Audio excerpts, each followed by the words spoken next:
Welcome to my borrowed faculty. You will with my borrowed faculty. Let's hop in today. I've already spoken at length about what I think when it comes to the election fraud system that is set up in our country and how important it is. You don't have a nation and you can't have a functional country if people don't believe in institutions. This is how it typically works. This is how it worked in Rome. Let me just give you a quick people's history of Rome. Not that anybody needs any lectures from me, right? Went to community college, very nice room temperature IQ. I'm not smarter than anyone, and I've probably read a lot less books than you have. So I'm not here to lecture anyone on world history, but the basic principles and architecture of the way that Rome fell goes like this. Rome became very, very rich. They stopped as a people engaging in hard things. Their rulers began to view their vast wealth and their vast conquest and their empire as functions of their greatness. They stopped worshiping God, even their Roman gods. They stopped worshiping God entirely. They viewed themselves as gods, and then the Roman citizens viewed themselves as demigods, little princelings who didn't want to work, who didn't want to suffer. Life is suffering, by the way. All leadership is suffering. Leadership means you suffer and you do hard things. That is the trade-off. All of life, it is required that in order for you to build things, it must be hard. In order for you to have a functional relationship, it has to be hard. You have to be able to muscle through the tough times. Nothing is easy, in fact, in life. But when the Roman citizenry began to look at labor and strength and brute force and work as beneath them, they brought in masses from what would have been the third world at the time, foreigners, in order to do that slave labor for them. And more actually ended up outsourcing their entire their army, what made Rome so strong, to foreigners. While doing that, the corruption at the top, because of course God is God, we are not God. But if you think that you're God, you're going to be endemically corrupt. You're going to think you can do no wrong. The institutions began to suffer in Rome and began to collapse because people began to see them as run by frauds. And the society fractured. It broke. And then nobody trusted the Senate. Nobody trusted Caesar. Nobody trusted the courts. It was all seen as endemically and thoroughly shot through with total and complete corruption. And the greatest empire at that time in world history fell to pieces. Same thing happened with Egypt. Same thing happened with ancient Greece. Same thing have happened, of course, the most powerful colonial empires that were existent in recent human history. And the same thing is happening to America right now. And that's what makes this story so incredibly important, because at the very least, what we should be demanding in our nation is that what makes us a great nation, which is e pluribus unum, out of many one, that we all have a say, that we are all stakeholders in this society, that be maintained and preserved, meaning our votes matter. That's been diluted for the better part of a generation or two, frankly. You can go back to some of the stupider and dumber laws passed in this country that obviously cripple the ability for us to have a say in society. Obviously, one that comes to mind is opening up our borders to a bunch of criminal aliens and then having zero ID to vote. So that means a criminal alien who doesn't belong here and has no history here and has no tradition here and actually probably hates this place and is using it for welfare for their obese children. This vote cancels out my vote. Yeah. That's pretty much a destruction of that system. But there's another destruction of that system that was laid bare yesterday.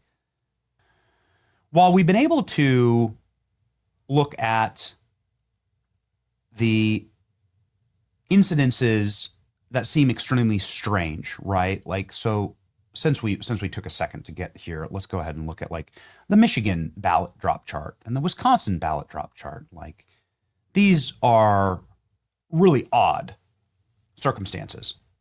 Don't make any sense.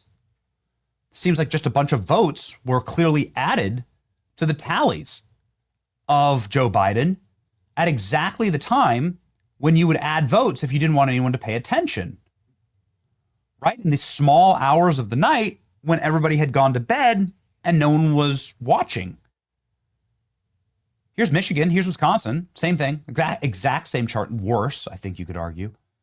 And you could see the clear trajectory. If these were two horses that were running a race, the Kentucky Derby, you'd obviously be able to see that one of them was going to lose and one of them was clearly going to win. And then something totally miraculous happened. I mean, if this were happening inside of a sports competition, you'd say either the game was rigged, the refs were paid off, somebody was using steroids, probably all of the above. Because what this shows is something that is totally and completely miraculous. Zoom, please. This shows something that defies the human understanding of how competition works. And this doesn't just happen. And in a thread last night from Emerald Robinson, what we see is that this was actually by design. So let's hop in here, finally. A few weeks before the 2024 election, Senator Mullen, former Senator David Perdue, finally arranged a meeting between Trump advisor Susie Wiles and the one man who could explain exactly how America's election systems are rigged. The meeting took place at Mar-a-Lago. This is all new information to me. Susie Wiles had publicly said that the election fraud was not real and that people that thought so were crazy. That's a matter of fact. Susie Wiles comes from sort of institutional Republican thinking. And that's all right. Obviously, there was no guarantee that this was going to be a winning message. In fact, there was a guarantor that some people who had run on this message, like Kari Lake, had been completely flonged, in the words of Donald Trump, and were not able to win their elections based on mysterious circumstances. Of course, the Kari Lake race is a perfect example of what happens when you start questioning systems like this. These systems, of course, turn against you and are weaponized against you. Kari Lake, in my personal opinion, did, in fact, win that election. Okay, let's continue. Susie Wiles heard a briefing on election fraud, ate a piece of cake slowly, and then asked for the entire Trump team to be briefed. Let's go. In the end, the man who was doing the briefing on election fraud stayed at Mar-a-Lago for 3 days to brief absolutely everyone. There was only one man who Susie Wiles trusted to confirm all of this, and it was Elon Musk. A call was made, and the man found himself in a room with Elon Musk. Musk declined to sit through the whole briefing. He just said, "Give me your data." Let's continue. So Elon Musk read the AI summary of the technical data, and then he picked up his phone and made a call. "We have a problem. It's all true," says Elon Musk. Musk got on the plane to host Trump rally in Pennsylvania. It was on October 17th, 2024. Musk said something remarkable during this rally. We've actually gone and found it, to ALX's great credit, sort of the king of all Elon Musk commentary during this time frame. And we got that. We got this exact clip. Elon Musk said something very specific at this rally and remarkable in its specificity.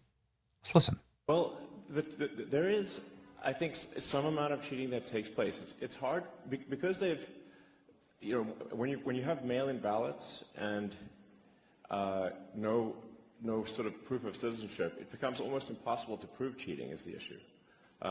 So a lot of people on the Dem side will say there's no cheating, and I'm like, you've made it impossible to actually prove that there's cheating. But statistically, there's some very strange things that happen that are statistically incredibly unlikely. So, there's always this sort of question of, like, say, the Dominion voting machines. It is weird that I think they're used in Philadelphia and in Maricopa County, but not in a lot of other places. Doesn't that seem like a heck of a coincidence? So I think in my view, we should only do paper ballots hand counted. That's it.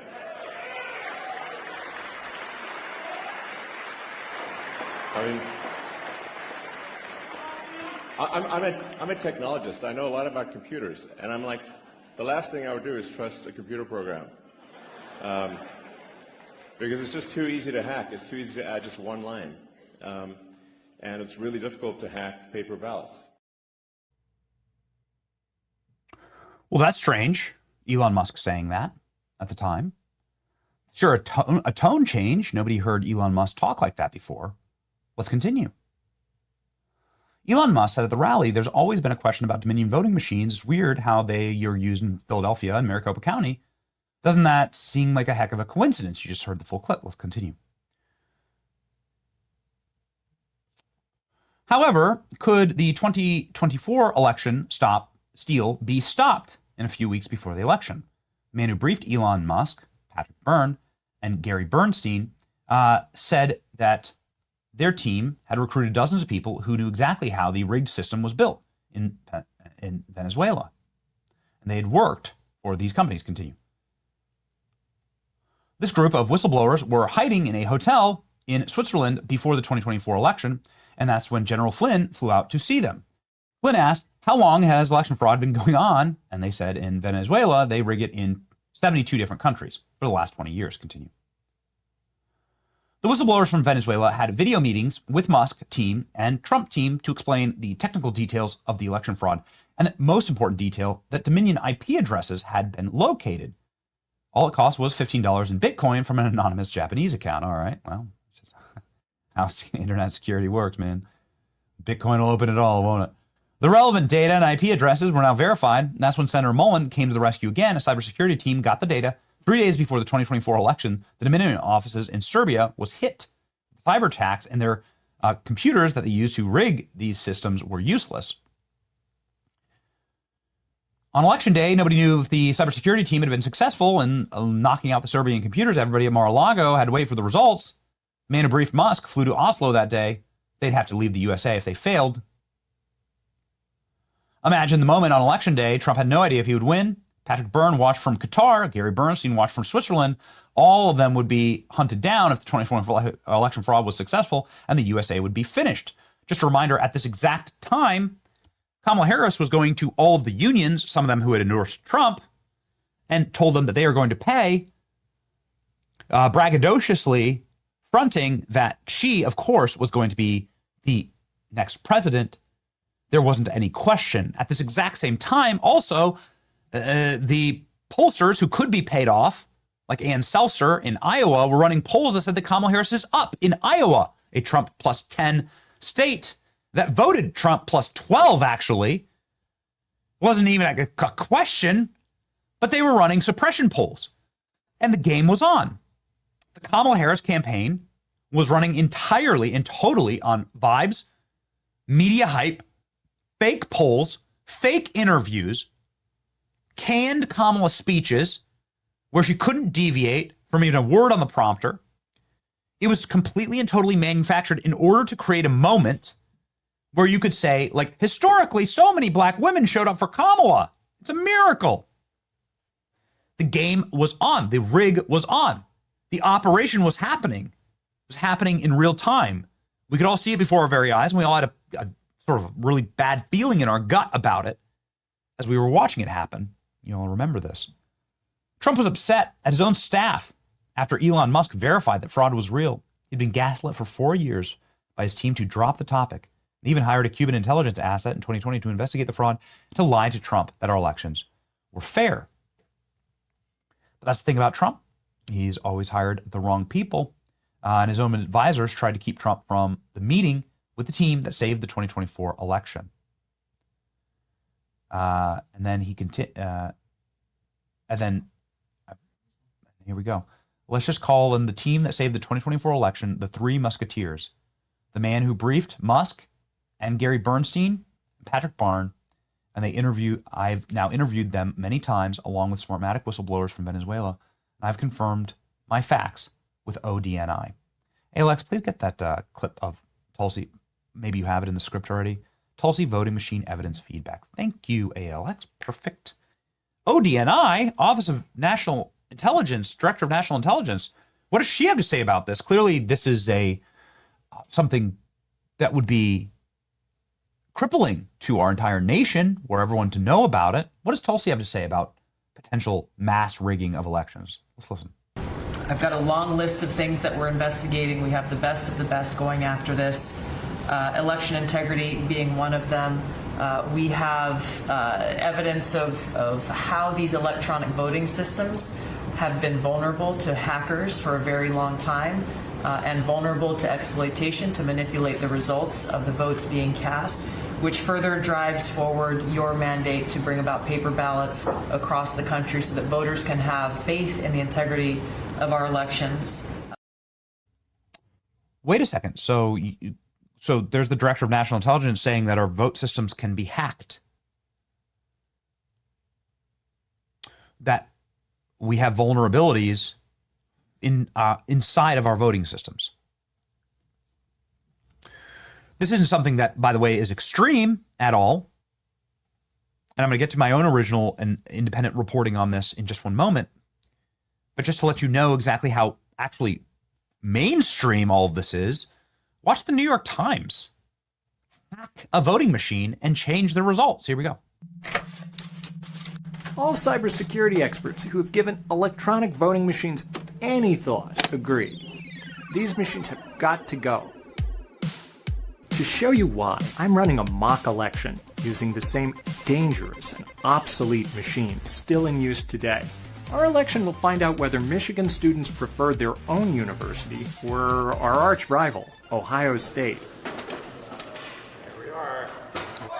After the chaos of the 2000 election, we were promised a modern and dependable way to vote.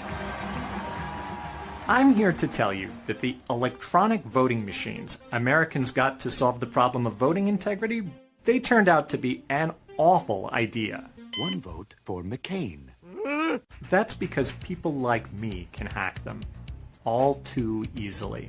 I'm a computer scientist who has hacked a lot of electronic voting machines. I even turned one machine into a video game console. Imagine what the Russians and North Koreans can do.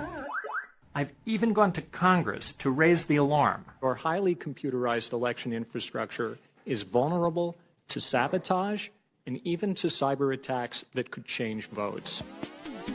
This is the same electronic voting machine used in Georgia and parts of Indiana, Kansas, Kentucky, Mississippi, Tennessee, Texas, and even in swing states like Virginia, Florida, and Pennsylvania.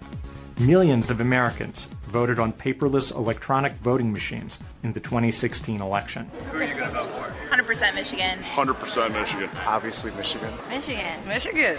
But here's a little secret between you and me. I've already hacked these worthless machines.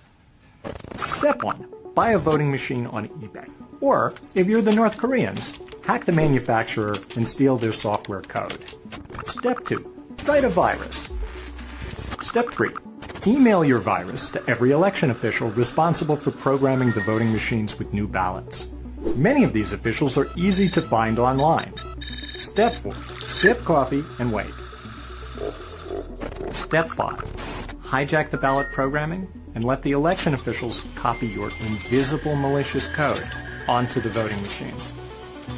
Step 6. Watch your code silently steal votes. The guy was able to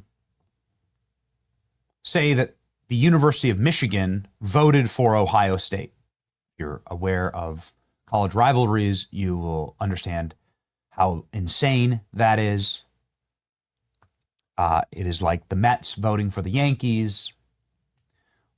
Whatever sports rivalry you want to insert here, or human rivalry, it just doesn't happen. It's just an impossibility. And he was able to get the University of Michigan to favor Ohio State voluntarily in their election by just hacking their voting systems. And this is what I learned last night when I did a series of phone calls to some of the people involved in this daring and mind-boggling 2024 election fraud story. And I'm going to leave the names out right now because they don't want to be public about this. And they would like to perhaps use this as an opportunity to effort for more secure elections. There are some major bills that hopefully will be brought up in Congress in order to create safer systems. You're already starting to see a major push for banning mail-in ballots, for banning electronic voting, for going back to paper ballots. And so here are the three things that I was told last night by a number of individuals involved in this shocking case of election fraud revelation from 2024 and how the Trump team stopped it. First, that there are systems at place, not just machines, but actual systems that are loaded into the machines, the programming themselves, steal elections. And they're designed to do that. They do that through inputs, algorithmically, to create intended results based on fractions of votes and percentages of votes, the votes tallies that are so big or small in rural counties or big in urban counties. They are able to balloon out the Democrat counties and the total numbers by adding small amounts of votes in certain places, by just creating them out of nothing.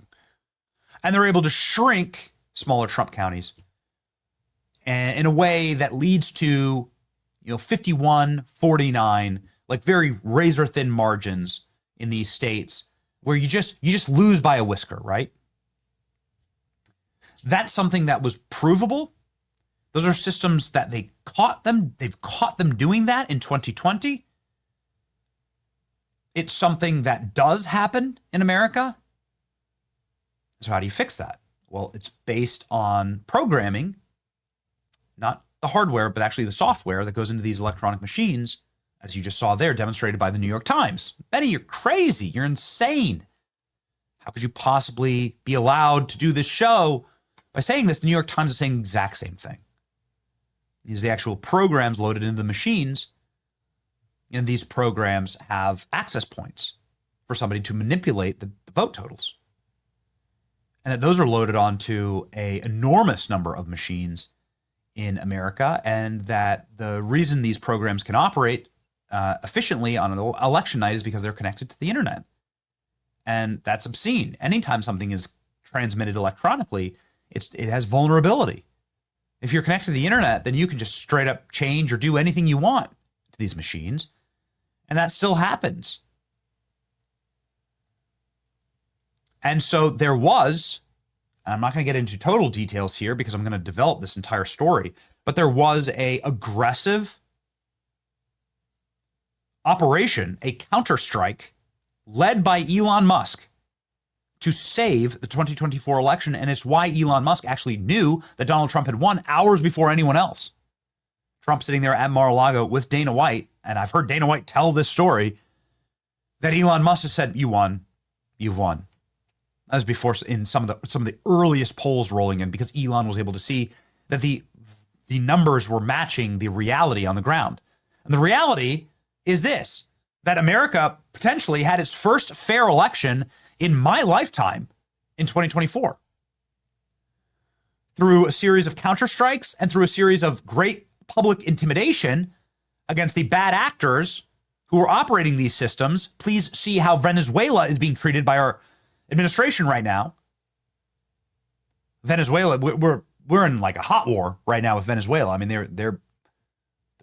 I think Donald Trump is actually going for regime change against the regime changer.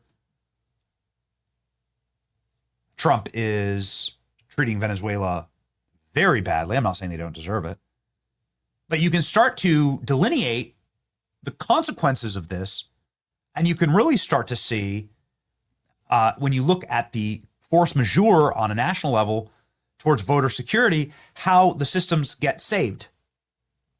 So 2024 was a fair election. Elon Musk was able to predict, based on his own incredible strike team of geniuses, that President Trump was going to win, that his victory would be assured hours before anybody else knew it, including us and President Trump and Trump's team,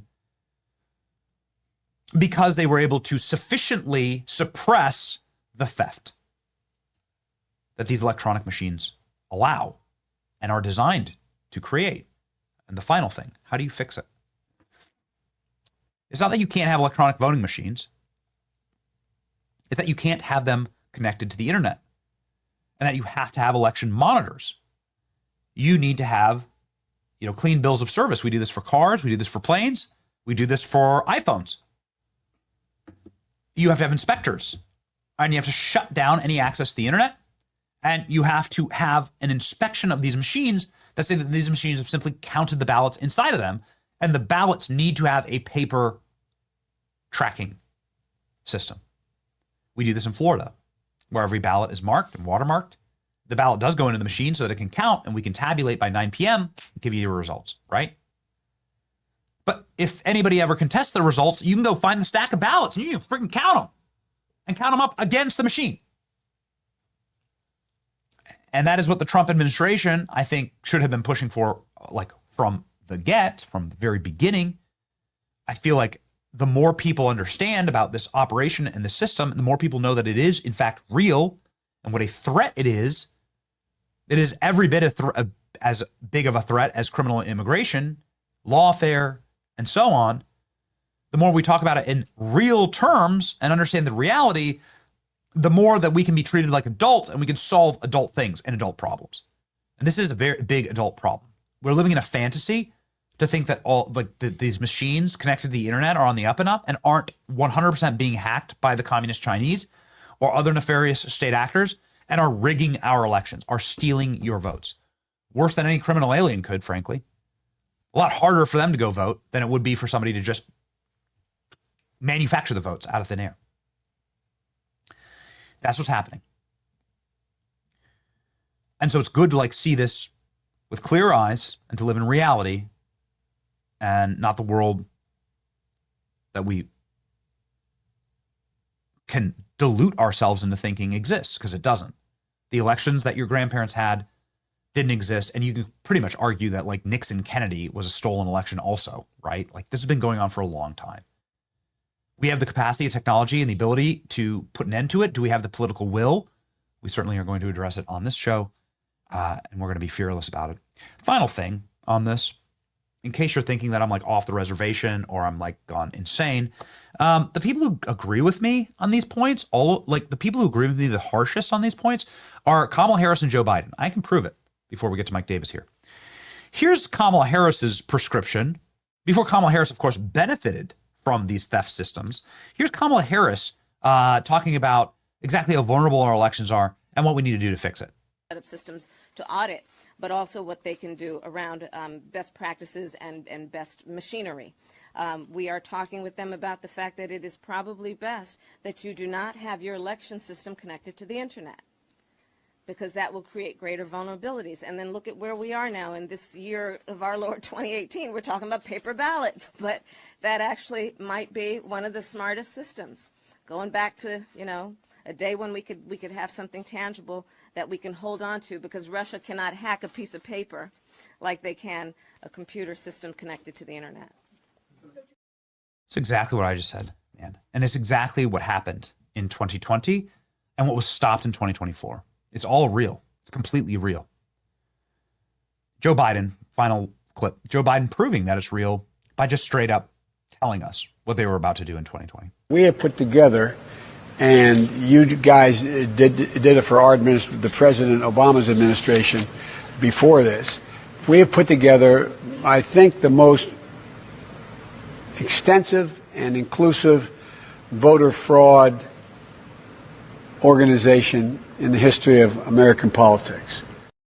Extensive, inclusive, diverse, sophisticated voter fraud system in the history of politics. That's an exact quote from Joe Biden. I know they hate it when you take Joe Biden at his word, but that's a transcripted quote from Joe Biden right before, at the eve of the 2020 election. We've put together the best voter fraud system in human history, and we're proud of it. And we're going to deploy it. And they stopped it in 2024. And so that's how close we were.